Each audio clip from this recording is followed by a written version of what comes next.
ناظرین السلام علیکم ورحمۃ اللہ وبرکاتہ۔ آج ہم بات کرنے والے ہیں والدین کی طرف سے حرام طریقے سے جمع کیے ہوئے مال کا وارث کون ہے۔ دوستوں، شریعت کا صحیح علم نہ ہونے کی وجہ سے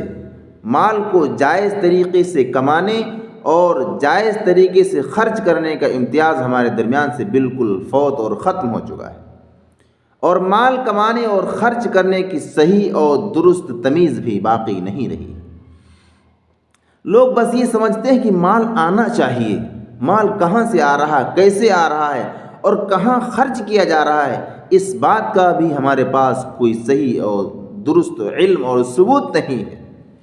لوگ اپنے بچوں کے مستقبل کے لیے، ان کے فیوچر کے لیے، ان کے آنے والے کل کے لیے زیادہ سے زیادہ مال اور جائیداد اور بینک بیلنس کا اکٹھا کرنا، اسی کو باعث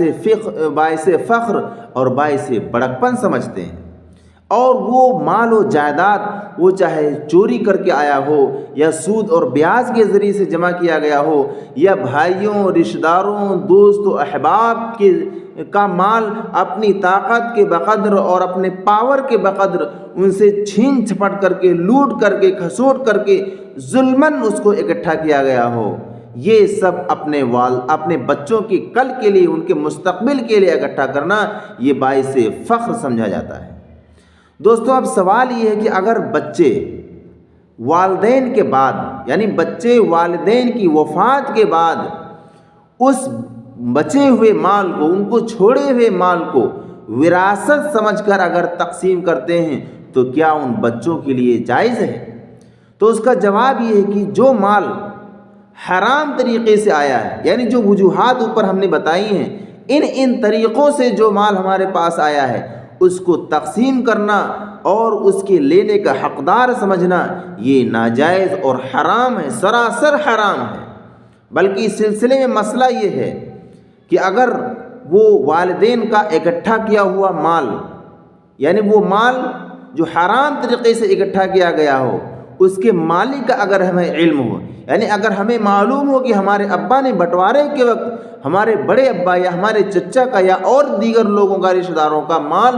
ظلماً ہڑپ کر لیا، اس کو ہضم کر لیا ہے، اس کو اکٹھا کر لیا ہے، تو ہمارے اوپر لازم اور ضروری ہے کہ ہم اس مال کو صاحب مال تک پہنچائیں، یعنی جس کا حق ہے اس تک ہم پہنچائیں۔ پہلے زمانے میں یہ ہوتا تھا۔ اور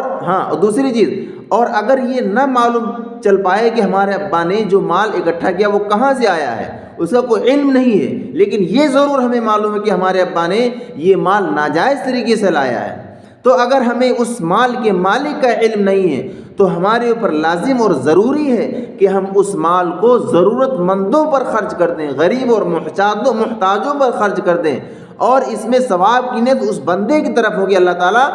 جس بندے کا یہ مال ہے ہمارے ابا نے ہڑپ کیا تھا، اس کے نام اعمال میں کچھ اضافہ فرما دیں۔ پہلے زمانے میں ہوتا یہ تھا کہ جو گھر کا بڑا بیٹا ہوتا تھا، گھر کی ساری جائیداد، مال سب بڑے بیٹے کے نام ہو جاتی تھی، اور وہ بڑا بیٹا اس مال اور جائیداد کو ہڑپ کر لیتا تھا، اس مال اور جائیداد کو ہڑپ کر لیتا تھا اور اپنے چھوٹے بھائیوں کو نہیں دیتا تھا۔ تو اب اگر اس کی اولاد اگر صاحب علم و عمل ہے تو اس کو چاہیے کہ وہ اس مال کو صاحب حق تک پہنچا دے، ورنہ آخرت میں سخت گرفت ہوگی اور اس کی نسلوں پر اس کا اثر جائے گا۔ اس کا یہ بہانہ کوئی قابل قبول نہیں ہوگا کہ وہ ابا نے لیا تھا، ابا چلے گئے، اس سے